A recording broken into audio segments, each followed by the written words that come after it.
60 साल से जो खेत जोत रहे हैं और उनके पास कोई कागज नहीं है, लेकिन जमीन पर कोई आपत्ति भी किसी का दावा नहीं है, तो लोगों का डर है कि यह जमीन उनसे छीन जाएगा, सरकार ले लेगी। नहीं, ऐसी बात नहीं है। किसान में एक डर बन गया है कि अब तो जमीन हमारा हाथ से जा रहा है, तो जमीन न जाए इसके चलते वो अजान के वो लोग छोड़ दे रहा है 1-2 पॉइंट और पैसा वसूल रहा है। पटना में 3-3 बार रजिस्ट्री लोग किया है। अब उस तरह की घटनाएं रुकेगी। पंच का बांटा हुआ है, उसी के आधार पर वहां मोटेशन भी होगा और उनको तुरंत कागज भी मुहैया हो जाएगा। नमस्कार, आप देख रहे हैं आगाज फर्स्ट न्यूज और मैं हूं आपके साथ करुणा तिवारी। बिहार सरकार यानी नीतीश कुमार द्वारा एक बड़ा फैसला लिया गया। जिस तरीके से बिहार में अपराध बढ़ रहा है, स्पेशली जमीनी विवाद, इसे देखते हुए बिहार सरकार ने एक फैसला लिया, वो भी भूमि सर्वेक्षण कराने का, जो कि आपको बता दें कि 20 अगस्त से ये भूमि सर्वेक्षण शुरू है। लेकिन कई लोगों के मन में ये संशय है कि अब बिहार सरकार कहीं हमारी जमीन न ले ले। आपको बता दें कि बिहार में 45,000 से भी ज्यादा गांवों का सर्वेक्षण शुरू हो चुका है। इस विषय पर विस्तार से बातचीत करेंगे। हमारे साथ मौजूद है जाने माने पटना हाईकोर्ट के अधिवक्ता है डॉक्टर कौशलेंद्र नारायण जी। कौशलेंद्र जी, पहला सवाल मेरा है कि जिन लोगों के मन में डर है कि हमारे पास ज्यादा जमीनें हैं और बिहार सरकार उसे ले लेगी। देखिए, सर्वप्रथम तो मैं धन्यवाद देता हूं कि यह एक समसामयिक मुद्दा है और इस पर मेरी आप राय लेने आए हैं। तो मैं एक चीज कहना चाहता हूं आपको कि जो आप कह रहे हैं कि लोगों को डर है कि बिहार सरकार हमारी जमीन सीज कर लेगी, ऐसी बात नहीं है। बिहार सरकार एक रिकॉर्ड तैयार कर रही है। वो तैयार इसलिए करना चाहती है कि रिकॉर्ड जो होता है सर्वे ऑफिस में, वो आधा अधूरा है। अब मैं आपको एक चीज बता रहा हूं, एक ऐसा हैबक पैदा हो गया है कि जमीन छीन जाएगी, अफरा तफरी मचा हुआ है। यह एक सामान्य प्रक्रिया है, इससे किसानों को डरना नहीं है। मैं कह रहा हूं, बहुत सा चैनल वाले भी चला रहे हैं, यूट्यूब वाले, कि अब जमीन छीन जाएगा, ये हो जाएगा, अब हाथ से चला गया, ऐसा कुछ नहीं है क्या ना। कि देखिए, आपको पता होगा, आप मीडिया कर्मी हैं, बहुत लोगों को नहीं पता है। यह सर्वे जो है ये 20 जिला में समाप्त हो चुका है। जैसे जहानाबाद वगैरह में समाप्त हो चुका है। जहानाबाद में भी आपको मैं बता रहा हूं 5 ब्लॉक में हो गया है यह सर्वे, 3 ब्लॉक में छूट गया है। मैं जहानाबाद से उदाहरण के रूप में दे रहा हूं। 20 जिला समाप्त हो गया। कहाँ है हाहाकार मचा? ठीक है, एक चीज है कि हाहाकार जब मचता है तो इसमें त्रुटियां क्या है कि जो इसमें कर्मचारी बहाल हुए हैं वो परमानेंट कर्मचारी नहीं है, बेल्ट्रोन से है या कहीं से है, या राजस्व विभाग के कर्मचारी हैं, 15,000 14,000 बहाल हैं। ये लोग डेली कमा रहे हैं 50,000 रुपया, यही हल्ला के चलते। वो लोग कर रहा है कि छोटा छोटा चीज छोड़ दे रहा है।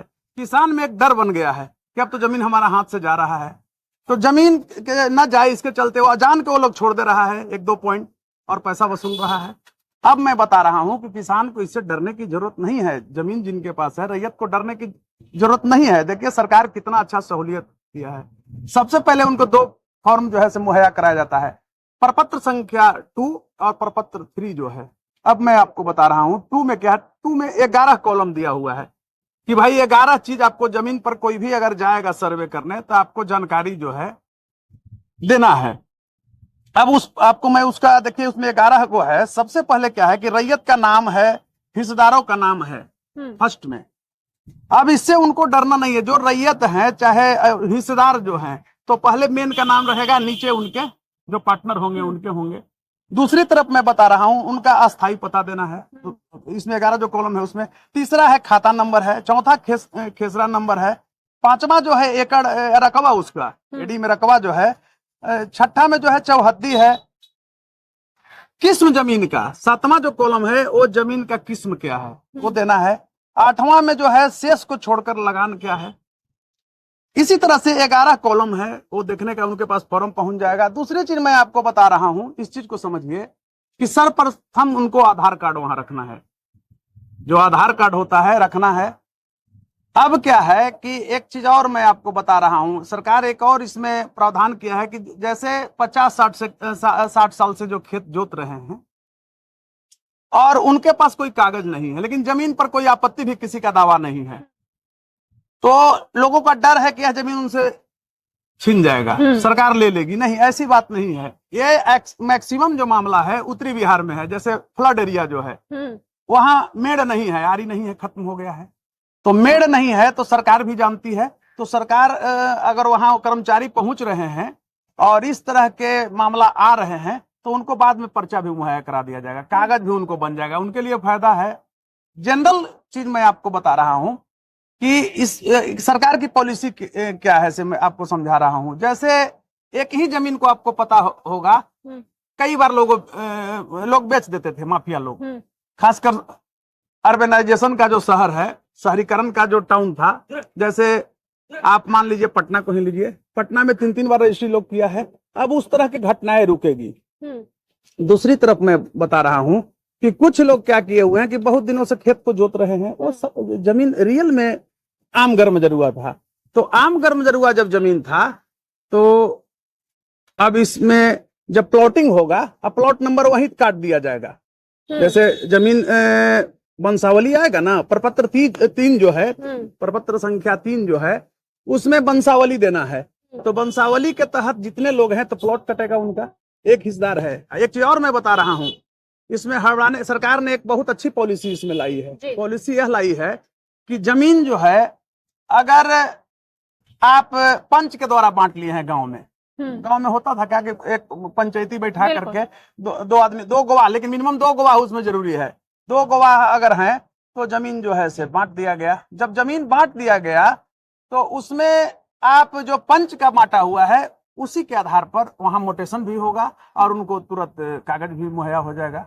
अब क्या है, मैं एक चीज और बताना चाहता हूं, इसका 3 लेयर है। एक लेयर है कि अगर आप संतुष्ट नहीं है, कुछ त्रुटि आ गया, तो आप हायर अथॉरिटी में जाइए। फिर वहां से अगर आप नहीं संतुष्ट हैं तो बंदोबस्त पदाधिकारी के यहाँ अपील कीजिए। जब वहां से होता है क्या ना कि एक चीज पर ध्यान देने की चीज है किसानों को, खासकर रैयतों को, कि अगर आप बंदोबस्त पदाधिकारी के यहाँ जाने के लिए अगर आप रहेंगे तो वहां भीड़ पूरे जिला का हो जाएगा। तो आप अपने अंचल में जो उसका एक ऑफिस जो खुला हुआ है उसमें आप मतलब करा लीजिए सुधार। उसके बाद हाई कोर्ट, सुप्रीम कोर्ट सबका मामला है, लेकिन किसान को इस समय फंसने की जरूरत नहीं है। किसान अगर आते हैं हाई कोर्ट में तो लंबा मुकदमा चलेगा, सुप्रीम कोर्ट में लंबा चलेगा। 1905 का जो सर्वेक्षण हुआ है, जिसको बिहार सरकार घोषित हो गया था, आज तक उसका पर्ची नहीं मिला है, वो लोग लड़ते रह गए। तो कहने का अभिप्राय है कि माफियागिरी जो है, दबंगई जो है, जमीन कब्जा जो है, बहुत सा देखिएगा टाउन में भी जमीन जो रूरल एरिया अब अर्बन हो गया है, वहां जमीन सरकार को फायदा हो जाएगा, लोग को फायदा होगा। वो जमीन किसी और का था, कब्जा लोग और कर रहे हैं, किए हुए हैं, तो ये सब पता लगेगा, उनको पर्ची मुहैया कराया जाएगा। इसलिए किसानों को डरने की जरूरत नहीं है। अच्छा, दूसरा सवाल है कि कौन कौन से कागजात जरूरी है, क्योंकि बहुत सारे लोगों को यही चीज पता नहीं है। देखिए, कागजात में तो मैं बताया, इसमें अब 11 कॉलम है, इसको वहां जब जाएंगे तो उनको खुद मुहैया कराया जाएगा, या वो खुद अपने ले करके। एक और सरकार प्रेफरेंस दिया है, राजस्व विभाग का जो नोटिफिकेशन है उसमें, कि ये जो प्रपत्र संख्या 2 है और 3 है, ये दोनों में अपना भर करके, जैसे पहला है रैयत का नाम, फिर आधार कार्ड वगैरह लगा करके, खेसरा नंबर, खाता नंबर, प्लॉट नंबर दे करके, और दूसरा वंशावली के साथ आप अपलोड कर देंगे तो आपका आधा काम जो है से हल्का हो जाएगा। सरकार उसी के अनुसार आपको मुहैया करा देगी, ठीक है, स्पॉट पर जाएगी। एक चीज और इसमें टेक्निकल त्रुटि है कि गांव के तरफ आप देखते होंगे कि बहुत किसान लोग किए हुए हैं क्या कि ये मेरा प्लॉट है, खेत है, और एक किसी और को दिए हुए हैं, और करीब 50 वर्ष से वो जोत रहे हैं, लेकिन उसका कोई एग्रीमेंट या कुछ कोर्ट से नहीं है। तो यहाँ आप क्लियर मैं बता रहा हूं कि उसमें सरकार कहिए कि नहीं, अपने अपने प्लॉट पर जाना पड़ेगा। अब ये बदलाइन पर कागजी नहीं, मौखिक नहीं रहेगा, आपको कोर्ट से करना पड़ेगा। ये तो अच्छी चीज है। कल है इसके लिए लड़ते, जमीन कभी आज सस्ता है, कल वो जमीन महंगा हो जाएगा, तो मार्केट की भी जो समस्या होती, ये समस्या नहीं होगी।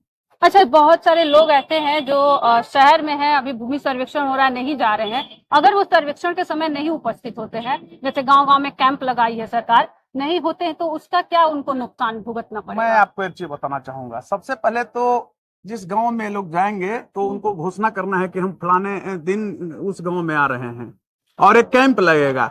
तो हमारे समझ से लगता है कि ठीक है, वो गांव में नहीं, विदेश भी अगर हैं तो उनके परिवार लोग उनको सूचित कर दें, उस दिन उनको रहना पड़ेगा। नहीं तो आपके लिए बार बार नक्शा नहीं ना बदलेगा। अब एक चीज और मैं बता रहा हूँ, खेत कहीं कुछ और है, आप स्पॉट पर जाइएगा और नक्शा में कुछ और है, तो अब आपको सामान्य वहां नक्शा बन जाएगी। अच्छा, ये बात है कि बहुत सारे लोग अभी भी मन में संशय है कि अगर हम नहीं जाते हैं तो क्या कोर्ट कचहरी का रास्ता देखना पड़ेगा उनको बाद में? अगर आप नहीं जाइएगा, तो वही सर्वेक्षण में छूट सर्वेक्षण जाइएगा, तो कोर्ट कचहरी तो आना ही पड़ेगा ना। बिल्कुल उनको वही, उनको खर्चा तकलीफें तो होगा, होगी। उनको खर्चा होगा, मुकदमा हाँ। लड़ने में भी तो खर्च है ना, परेशानी होगी, बिल्कुल। एक टाइम जो है से बहुत लंबा जाएगा। हम्म। तो ये सब से अगर बचना है तो उनको स्थानीय स्तर पर, ग्राम स्तर पर ही ये सोल्व कर लें। अच्छा, ये जो आप फॉर्म हाथ में लिए हैं, ये कहाँ पे ऊपर मिलेगी? ये तो राजस्व विभाग का जो है राजस्व विभाग का। जी, वहां से भी वो ले सकते हैं, हाँ। वेबसाइट से। और दूसरी चीज है कि उनको गांव में भी मुहैया कराना है, फोटो स्टेट करवा लें। अच्छा, और ऑनलाइन भी इसको फॉर्म भर सकते हैं? हाँ, मान ऑनलाइन लीजिए, भी? देखिए मैं स्पष्ट रूप से कह रहा हूँ, गांव के लोग थोड़ा सीधे साधे होते हैं, आईटी से उतने मजबूत नहीं है। इम्पैक्ट ऑफ आईटी जो है वो ग्रामीण जनता पर बहुत माने ज्यादा नहीं पड़ा है, अभी भी उसका प्रभाव में वो लोग नहीं आए हैं। बहुत कम लोग, ठीक है, मोबाइल यूज कर ले रहे हैं, लोड उड करने, आपको डाउनलोड करने में उनको त्रुटि होता है, कमी है, जानकारी नहीं है। लेकिन गांव में भी अब आपको मैं बता रहा हूं कि कोई ऐसा गांव नहीं है जहां पर कोई एक नौजवान इस तरह के काम नहीं कर रहा है, तो उनसे वो डाउनलोड करवा लें। चलिए, तो देखिए, भूमि सर्वेक्षण जो हो रहा है, इसे लेकर हर किसी को तत्परता अपनी दिखानी चाहिए। आप भी अपने गांव में जाइए और भूमि सर्वेक्षण की जगह पे जाइए जहां पे सरकार द्वारा कैंप लगाया गया है। ऐसे हो तमाम अपडेट्स के लिए हमारे साथ बने रहे और देखते रहे आकाश न्यूज।